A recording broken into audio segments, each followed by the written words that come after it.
America's top diplomat Antony Blinken is in Beijing this Monday, where he's met China's leader Xi Jinping. It's a high-stakes visit aimed at easing significant tensions between the White House and Beijing on issues including Taiwan, trade and human rights. Now, Xi and Blinken sat down for a 35-minute conversation in the Great Hall of the People, and both have since spoken to the press. Here's a little of what they had to say.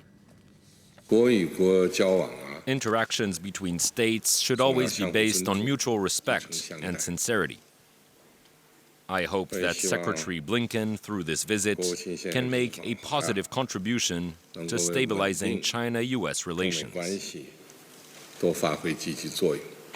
two sides have also made progress and reached agreements on some specific issues. This is very good.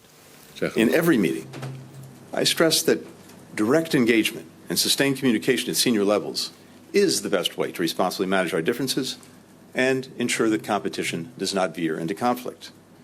And I heard the same from my Chinese counterparts. We both agree on the need to stabilize our relationship. Well, covering that visit for us is Yena Lee, our China correspondent. She joins me live now from Beijing. And Yena, among the issues we understand Xi and Blinken discussed was the war in Ukraine, with Blinken saying China has promised now not to sell weapons to Russia for their use in the war in Ukraine. How significant a win is that for the United States? It's not a particularly significant win for the US. In fact, Beijing has said this in the past. Last April, Foreign Minister Qin Gang said publicly that his country would not supply weapons to Russia or to Ukraine. What was interesting, though, was when Blinken said that he raised the issue of private Chinese companies that may provide technology to the Russian military. That's something the US has asked the Chinese to be vigilant about. There are other issues, too, where they failed to make much progress, such as setting up military-to-military communication channels. Blinken had asked repeatedly, but China hasn't yet agreed on this, so he simply said that we need to keep on working on this.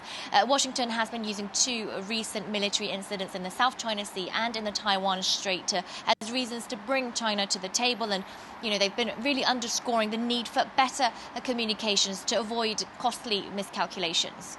And Yena, what's your sense then overall as to how successful or not this trip has been? Well, overall, with a bit of cautious optimism, I would say that has been rather a success. At least this is what both sides seem to want to portray. Xi Jinping used the word progress in that soundbite we played a little earlier, especially just ahead of his sit-down with Antony Blinken. Blinken, too, said, I quote, "We have made progress and we are moving forward."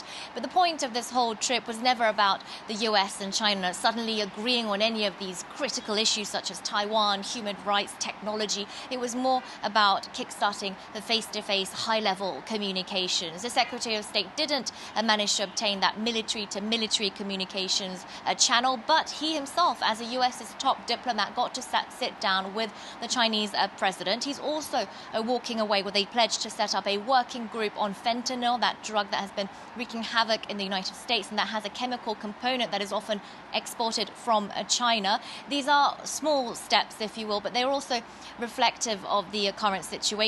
Both sides came to this with very low expectations, and in the end, this visit went without any major hiccups, at least that we know of. Yena Lee, live in Beijing. Thank you.